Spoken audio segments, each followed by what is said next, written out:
Միջազգային top 10 թեմաների ամփոփումը Եվրամեդիա 24 հեռուստաընկերության եթերում։ ԱՄՆ նախագահ Դոնալդ Թրամփի վարչակազմը քննարկում է Իրանի դեմ սահմանափակ ռազմական հարվածների հնարավորությունը, նպատակ ունենալով ուժեղացնել ներքին բողոքները եւ ճնշում գործադրել Թեհրանի իշխանությունների վրա։ Սպիտակ տան խորհրդականները դիտարկում են տարբեր սցենարներ, ներառյալ անվտանգության ուժերի եւ ռազմավարական օբյեկտների թիրախավորումը։ Միաժամանակ քննարկվում է նաև Իրանի հրթիռային եւ միջուկային ենթակառուցվածքների դեմ ավելի լայն գործողությունների ռիսկը։ Իսրայելական եւ արաբական որոշ պաշտոնյաներ կասկած են հայտնում, որ օդային հարվածները կարող են հանգեցնել ռեժիմի փոփոխության, սակայն Վաշինգտոնը բողոքների ալիքը դիտարկում է որպես լուրջ ռազմաքաղաքական գործոն։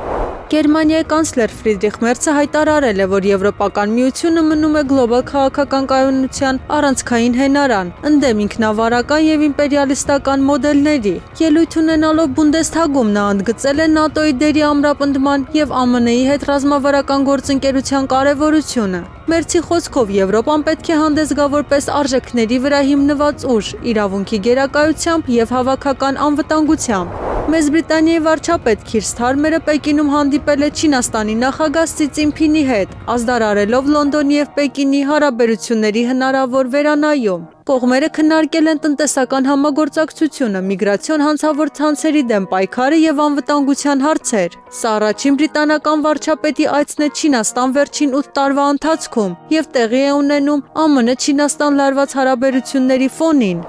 Եվրոպական գազի պաշարը նվազել է մինչև մոտ 44%, հասնելով բազմամյա նվազագույնի։ Չնայած դրան շուկաներում խուճապ չկա, ինչը ըստ փորձագետների կարող է վտանգավոր ինքնաբավություն լինել։ Եվրոպան շարունակում է զգայուն մնալ մատակարարումների խափանումների նկատմամբ, հատկապես նոր աշխարհաքաղաքական ճգնաժամերի դեպքում։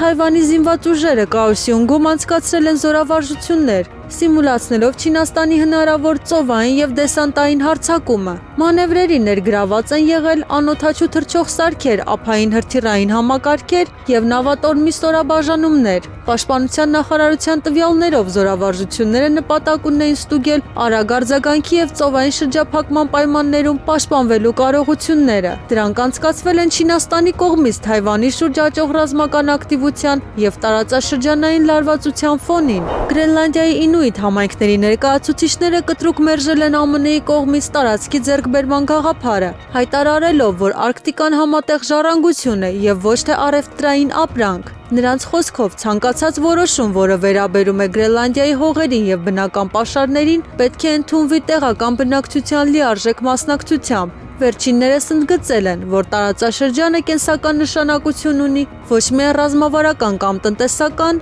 այլ մշակութային եւ էկոլոգիական տեսանկյունից։ ԱՄՆ նախագահ Դոնալդ Թրամփի վարչակազմը փոխել է միգրացիոն ծառայությունների գործողությունների մարտավարությունը, հատկապես Մինեսոտա նահանգում, որտեղ բողոքներն ու բախումները լուրջ հասարակական արձագանք էին ստացել։ Նոր հրահանգներով ծառայության աշխատակիցներին կարգադրվել է խուսափել բողոքարարների հետ անմիջական շփումից եւ կենտրոնանալ բացառապես ծանր քրեական անցյալ ունեցող անձանց վրա։ Այս որոշումը կայացվել է հասարակական ճնշման, զոհերի եւ իրավապաշտպան կազմակերպությունների քննադատության ֆոնին։ Եվրամիության արտաքին քաղաքականության ղեկավար Կայա Կալասը հայտարարել է, որ Բրյուսելը պատրաստվում է ներառել Իրանի իսլամական հեղափոխության պահապանների կորպուսը ահաբեկչական կազմակերպությունների ցանկում։ Սա կլինի աննախադեպ քայլ, քանի որ խոսքը պետական կառույցի մասին է։ Պատճառները Իրանում բողոքների դաժան ճնշումը, մարդու իրավունքների խախտումները եւ Թեհրանի ռազմական համագործակցությունը Ռուսաստանի հետ։ Որոշման դեպքում Իրանի եւ Եվրամիության հարաբերությունները կարող են մտնել նոր, շատ ավելի սուր փուլ։ Տնտեսական, դիվանագիտական եւ անվտանգային ծանր հետևանքներով ամբողջ տարածաշրջանի համար։